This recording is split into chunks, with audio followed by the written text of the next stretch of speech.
Hi, I'm Diane Dayton, and we're at the 19th Annual VF Outlet Berks Jazz Fest in Reading, Pennsylvania. Right now we're sitting down with Chuck Loeb. Thanks for being here. It's great to be here again. It's great to have you here at And to Berks. see you again. It's good to see you too. It always is. Thanks. You've got a lot of exciting things going on in your life, and one of the things is this brand new CD that you have out. Yeah, Between I have Two a new Worlds. CD out. Actually, I guess it just came out last week. Okay. And so it's very, very new, fresh off the, hot off the presses. It's a different kind of a direction for me. Mm-hmm. Yeah, tell me more about what you're doing, because it's a combination of different types of jazz too, isn't it? Yeah, I think, the name of the CD is Between Two Worlds. And so it basically, you could take that title to be geographic in one way. As we've talked about many times before, my relationship with Carmen has also become a relationship with Europe, because we spent a lot of time in her native country of Spain. Yes. And so over there, in addition to the family and friends that we've developed on a personal side, I've also developed a lot of friendships and relationships musically. And so I started doing a set of trio concerts in Berlin, Germany with Wolfgang Hafner and Dieter Ilge, a really great trio.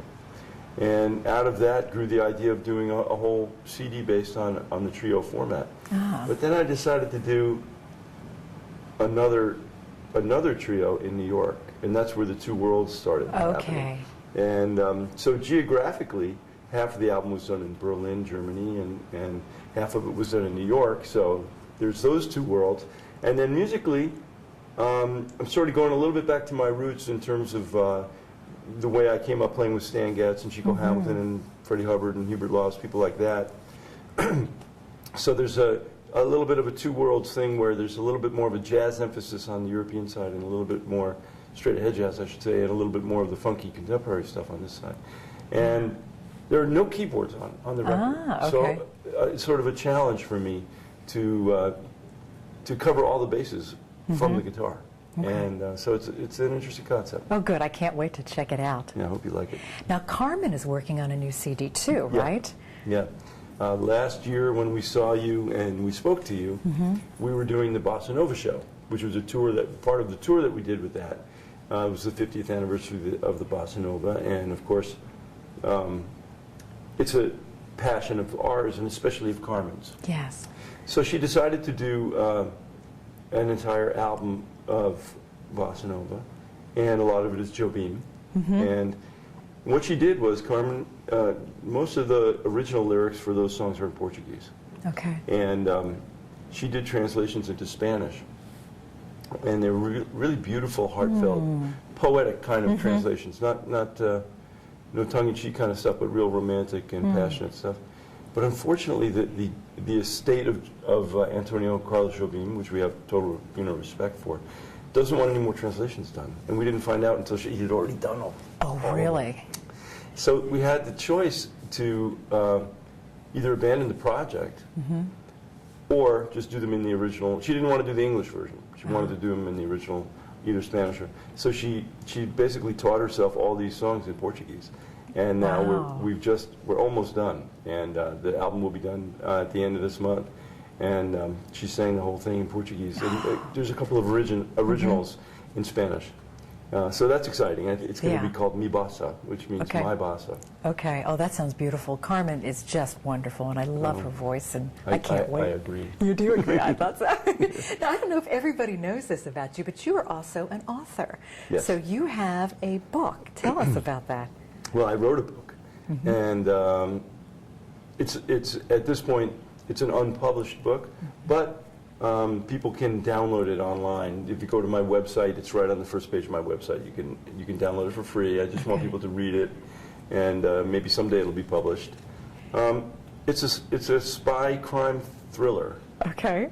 And it was something that came out of the idea of actually the idea came from Carmen. Okay. She and a friend of hers were talking about, there's a spiritual book that they were reading where they suggest to people that they do something at some point in their lives completely different from what they normally do, what their regular life pattern is. And I had always wanted to write. I'm an avid reader. Okay. I'm always reading a book. And I spend a lot of time in airports and a lot of time on airplanes, and there's a lot of downtime. Yeah. So in my computer, about 2 years ago, I just started writing this novel. It's loosely based on my two daughters, Christina and Lizzie, and it's about a bassoonist, my oldest daughter plays bassoon, who uses her position as the principal bassoonist in the New York Philharmonic as cover for being a CIA agent. Okay. And her sister's a singer-songwriter, which is what my daughter Lizzie is. And they get involved with a terrorist, and there's kind of a sinister guy that works in the government that's tracking them and becomes a problem, and the whole thing. And it's funny. Last night I played at Blues Alley in Washington D.C. And the crime part of this culminates in a scene right there at Blues Alley. So I told them that last night. Oh, that's great. That's really good. I can't wait to check that out. It's fun. It's a real release for me. It's a hobby. So when I'm doing it, you know, it does take you out of, it takes me out of my regular routine and away from music, which I think is healthy. Sure. You need a balance. We all do, right? Yeah. Yeah, that's good. Your group Metro is playing at Berks this year. Yeah, I'm very excited about that. Wait to check this out. Yeah, tell us about the group. Well, Metro, for people that don't know about it, Metro is a fusion band. And I say that because it's a little bit different than smooth jazz or contemporary jazz. It really is, it's based on our love for the music, the original kind of fusion of Miles Davis, Chick Corea, Stanley Clarke, and Mahavishnu Orchestra from the 70s, where it was kind of a little more hard-hitting and rocking and stuff. And Weather Report, of course. Oh, yes, Early Weather Report. I don't want to leave them out because they're probably the main influence. And so this group, we started it in 1994. We have now, I think, 6 CDs. And it's got an underground sort of cult following. We play a lot in Europe. We just came back from India, where we played, and in Europe. But this is our first time kind of playing at a major U.S. festival. And the band is a quartet with myself, Mitchell Foreman, who's the keyboard player, and we were the originators of the band.